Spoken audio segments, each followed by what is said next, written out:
What's up, guys? What's up, everybody? It's time with S2 Cognition. I am your host, Jonny Gomes, and we have some Olympic theme videos for you guys. I don't know if you guys have Olympic fever, but I do. Great time to watch sports, be patriotic, root your guys on, your girls on, and of course your country, and see how many you can get up on the totem. So this is what we got. We got Olympic theme videos for everybody. I tell you what, Scott, this might be the most elite gymnast in the history of all gymnasts. I mean, she is extremely well decorated from the youth level to the college level and, of course, the Olympics. She's doing things nightly and daily that there's only a handful of people on the planet that can attempt to do. She's all over the place. You saw her on the bars, you've seen her on the rings. The floor is remarkable.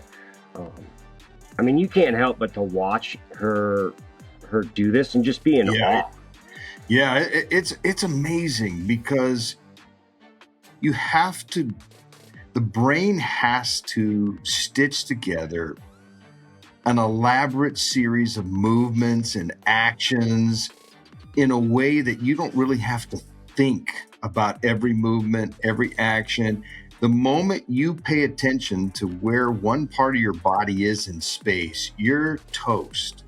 And so it's just amazing that the brain can hold this long series of movement so she can just devote all of her attention to picking up subtle visual cues that she needs to anchor to, making little subtle corrective adjustments if she gets off in her timing a little bit or is overcorrecting. I mean, the split second ability to adjust and make these small corrective movements and adjustments mid-flight, it's unbelievable. It doesn't get any more complicated than this when you start talking about these aerialist athletes.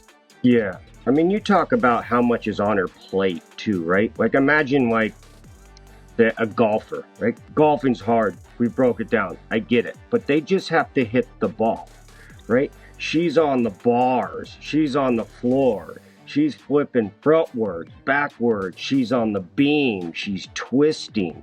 I mean, the amount of skill sets that you have to have in what she does is pretty remarkable. Like, she's not just good, on this one right here, or not just good on the floor. She's good at all of it. She has so many skills. It's unbelievable. Yeah, I mean, I think that's a great point, Jonny. If you're a hitter, you do the same basic movements, right? I mean, you gotta adjust to the bat path, to the trajectory of the ball, and there's different speeds and timing, but it's the same movement, generally speaking. Here, right, she has different routines on the same bars. Yeah. And then you're right, when you go from event to event, you're in a completely different mental, cognitive, physical state and set of routines and movements, and you can't have any interference. They're all have to be kind of bucketed in your brain related to that particular event. The flexibility in her brain and her brain's control of her motor system, it's unbelievable. Yeah, that beam's 4 inches. I mean, imagine just standing on the remote control to your TV. That's what she's doing flips on. It's pretty remarkable. Yeah, I don't like to imagine being on that beam at all, for obvious reasons. But it's unbelievable. And just the trust. We get into the psychological once in a while. We have to, because we've been looking at these extreme sports. The psychological moxie and just hitting that point of no return that you have to be able to garner and release to do these sports is unreal to me. Yeah, one of the best, probably the best to ever do it. Definitely the GOAT. We're watching her in her prime, and she's going to be taking home some medals for sure back to the U.S. Pretty cool. Tell you what, Scott, maybe not the most eventful sport to watch because it's so fast, right? This thing is over real quick. These people running. And it starts with just the reaction time of your start. I mean, these events are really won and lost right at the line. There's not too many people that really have the catch-up speed, and just how important that start is, and to hear that gun go off, and if you jump, you're done. If you're slow, I mean, tenths of a second, right? Oh yeah. When you know how you're going to initially react, and you're just waiting for this, let's call it a releasing event or stimulus. So the sound of the gun, the sound of the bell, in other sports, it could be a visual movement that you react to. We call that a simple reaction. And we're fastest to react to sounds over visual changes, some kind of visual stimulus, like if a light were to shine up. We're a little bit slower responding and getting off the blocks to a visual stimulus than we are to sound. We're looking here probably the fastest in the 120 to 130 millisecond range, getting off to a sound. Vision, it's probably closer to 160, 170 milliseconds. That's less than 2/10 of a second. So 100 milliseconds is 1/10 of a second. That's how fast you have to get off. So you're right. If you're delayed from your normal start time by 10, 20 milliseconds, you're putting yourself at a big disadvantage. That said, you've got athletes like Usain Bolt and Carl Lewis back in the day, who may not have been the fastest ones out of the gates, but if they were slower than their average getting out of the gates, they had a lot of catch up to do. Now, some of these guys can catch up, but You're exactly right. That start point is so critical. It is so fast. Your system is revved up right up to that, that go line, that red line in your brain, holding your motor system in check in that state of readiness. And then in about 110, 20, 30 milliseconds from when that sound occurs, that's when you start to get that initial movement out of the gate. Unbelievably fast. Yeah, and then here in the hurdles, I'm just thinking of like the rhythm, right? And if your stride maybe is like 3 inches shy, and then that's 5 inches, and then 10 inches, and then you're gonna have to get that stutter step, right, to get the jump over the hurdle. I mean, the rhythm, to me, the length of each stride is almost spot on, is what it looks like. There's no, stutter step or thinking twice. I mean, they are absolutely in sync. 100%. The rhythm here, these hurdlers have to be like musicians.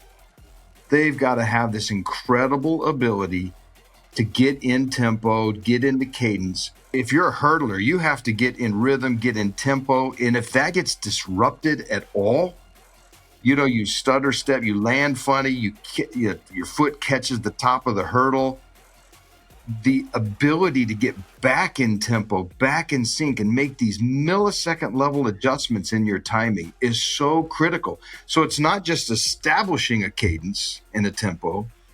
And my guess is when you talk to these hurdlers and they say, my best race, I was so in sync. The tempo, the cadence of my movements were just so on point, no variability.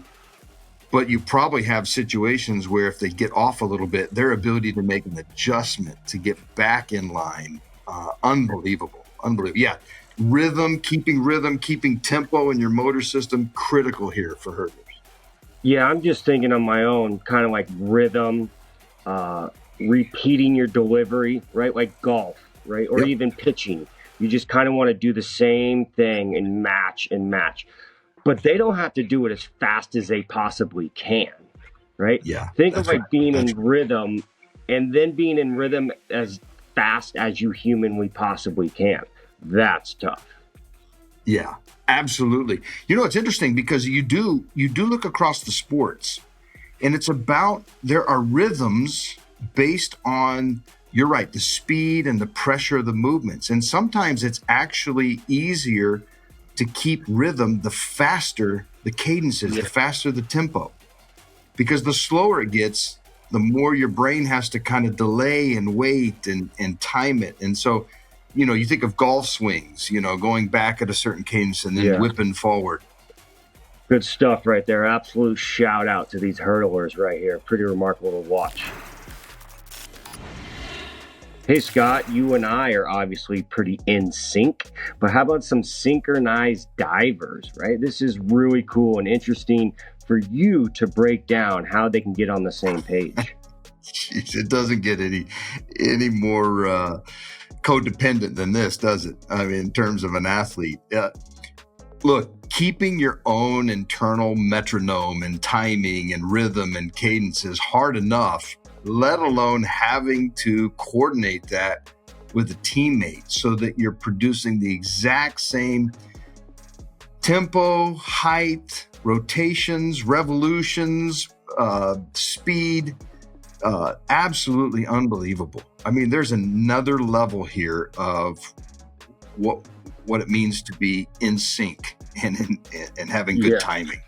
Yeah, I'm sure they finish each other's sentences fairly often too. This is pretty cool to watch, and I mean, like I mentioned, this is teamwork at its finest. Yeah, it would be interesting, and I haven't spent any time with synchronized diving athletes, so this is purely a guess, but it would be interesting to ask them how much they are aware of the movements of their teammate and how they make little adjustments if they realize their teammate just moved a tick before they did. Do they jump higher? Do they jump fast? Do they take a shorter jump a little bit? It would be interesting to know how much they are aware of each other as they're going through the routine and how much they have to make these split-second adjustments to stay in sync. I don't know the answer to that. My guess is they are aware. Yeah, and I'd also be curious to know of like how much time it took to get on the same page. Yeah. And the interesting thing is I bet not as long as we think, right? I think they just they find that person. They're like, I would work really well with that person. But yeah, maybe we'll have to dive into it. No pun intended. Yeah. All right, Scott, another one, man. That was some really cool stuff. Gymnasts, hurdles, synchronized diving, a lot of information right there. We were like drinking out of a fire hose. There was a lot going on. Extreme athletes. Again, Olympic theme, really cool. Thank you for your stuff, Scott. Go ahead and hit that like button and go ahead and subscribe. We got a lot more of these videos coming at you.